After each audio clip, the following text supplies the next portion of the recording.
Oi gente, tudo bem com vocês? Aqui é a Bruna do blog Escritora Ruby e no vídeo de hoje eu vou falar um pouquinho mais com vocês sobre o livro O Silêncio da Cidade Branca, da Eva Garcia Sáenz de Urturi, e que foi publicado aqui no Brasil pela Editora Intrínseca. E além disso, esse livro fez um maior sucesso lá no exterior, ele é o primeiro da trilogia Cidade Branca, e se eu não me engano, essa trilogia chegou a vender mais de 1 milhão de exemplares ao redor do mundo, e esse livrinho daqui ainda ganha sua versão cinematográfica, que está disponível na Netflix, caso alguém tenha curiosidade em conferir.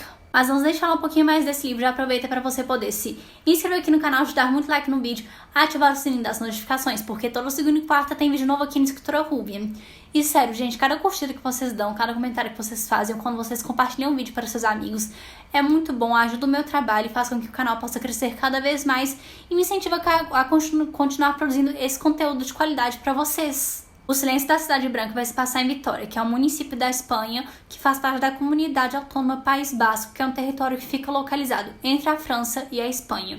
E há 20 anos atrás, lá em Vitória, uma série de crimes aconteceram que chocaram a população. E agora, em 2019, na atualidade, alguns crimes começam a acontecer. Inicialmente, a polícia, eles não veem nenhum tipo de ligação entre os crimes do passado com esses crimes de agora da atualidade. Eles pensam que isso é mais algum crime, algum tipo de violência que está acontecendo na cidade.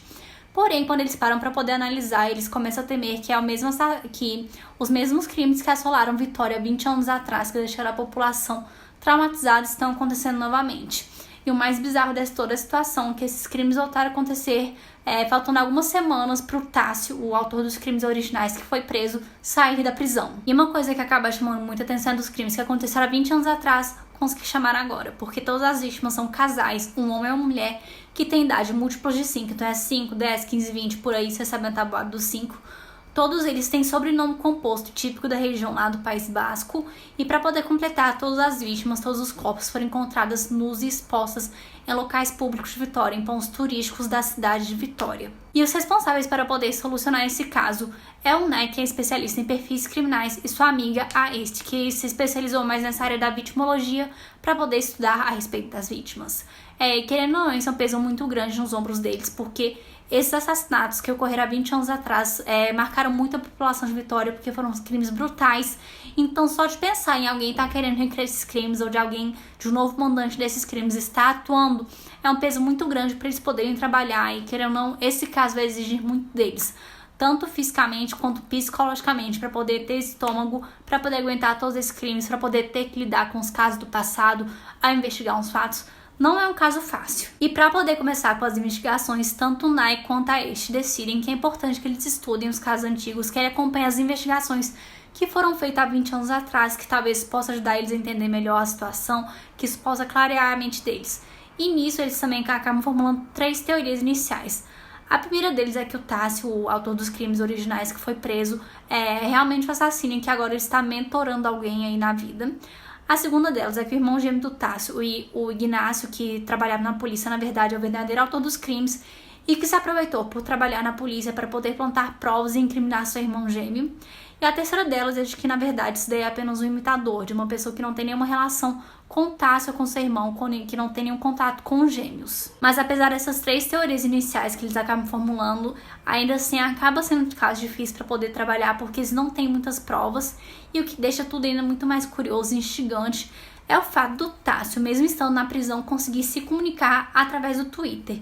E constantemente ele fica mandando mensagem diretamente para o Nai, usando o apelido dele, Kraken, que é o apelido da adolescência e infância dele, para poder se comunicar, meio que se oferecendo para poder ajudar a solucionar esse crime.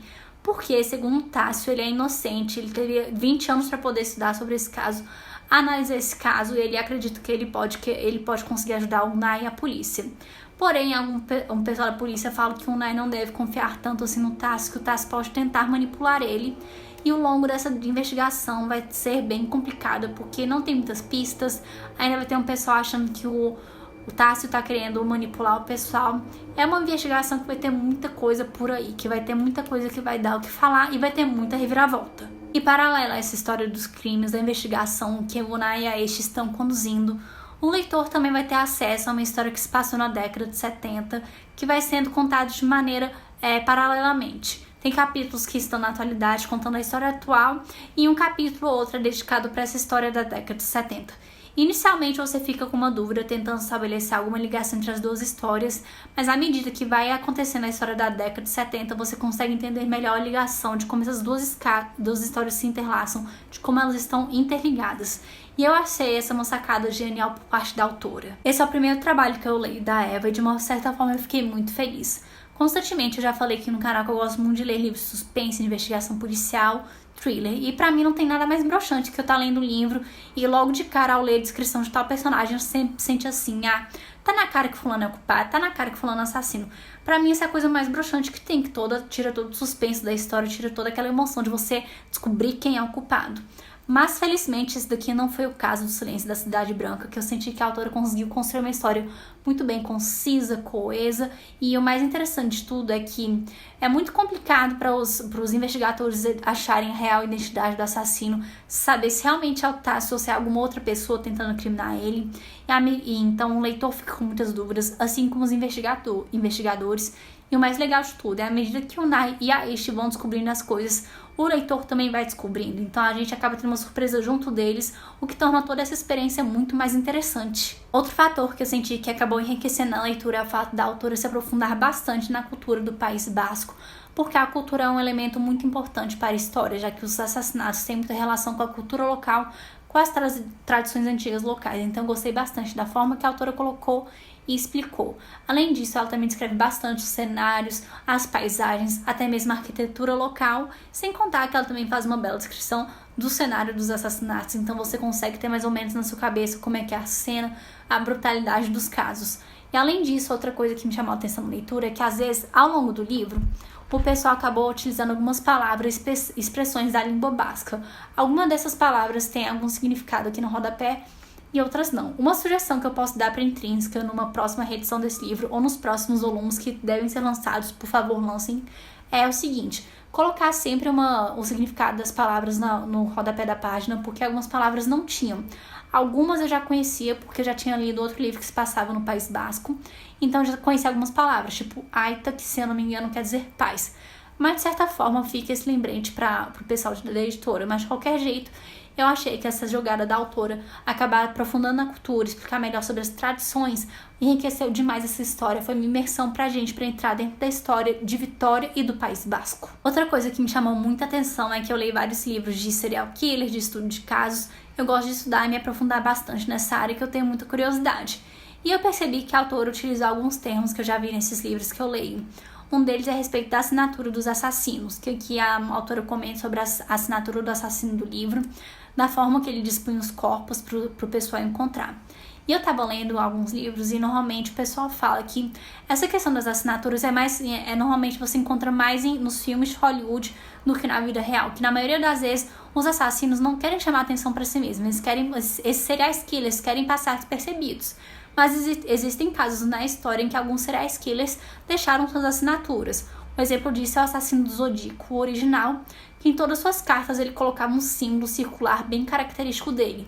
Também tem o caso do estrangulador de Boston, que toda vez que ele queria denominar um caso dele, alguma cena macabra, ele dava um tipo de laço lá, que era uma coisa bem de aniversário, usando as cordas que ele usava para poder estrangular suas vítimas. E como eu já falei, normalmente a maioria dos serial killers não gostam de colocar as assinaturas, não gostam de chamar muita atenção porque querem passar despercebidos.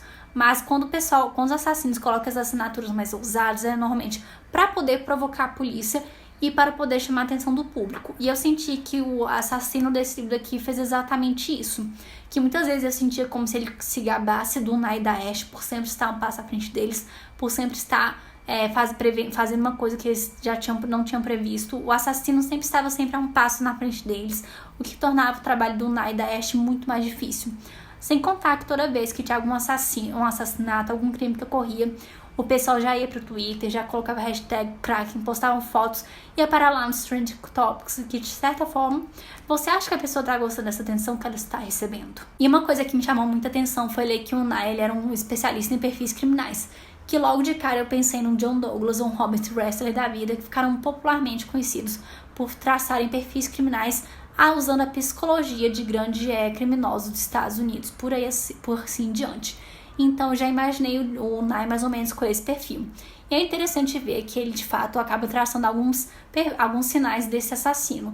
Ele fala a respeito da idade, que não deveria ser uma pessoa muito velha, comenta se é a respeito de ser homem ou mulher, e também fala que não é uma pessoa muito impulsiva, porque os crimes, os cenários onde o pessoal acha as vítimas, não tem nenhum traço de impressão digital, não tem nada que ligue a verdadeira identidade da vítima, que mostra que é um assassino frio, meticuloso e muito cuidadoso, que não é um crime cometido por paixão, nem na hora, na raiva.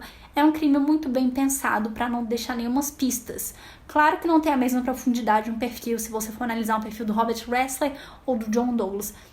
Mas um perfil de ficção, para alguém que não trabalha na área, eu achei que foram abordados pontos muito bem importantes, que são importantes para a história e que ajudam a aprofundar esse fato. Realmente passa a impressão de que, de fato, o Nye é investigador, passa essa credibilidade para o leitor. Então, vou deixar o link para vocês poderem comprar os links aqui do livro aqui no box de descrição, porque, de fato, se você gosta de um livro de suspense, vale a pena ler.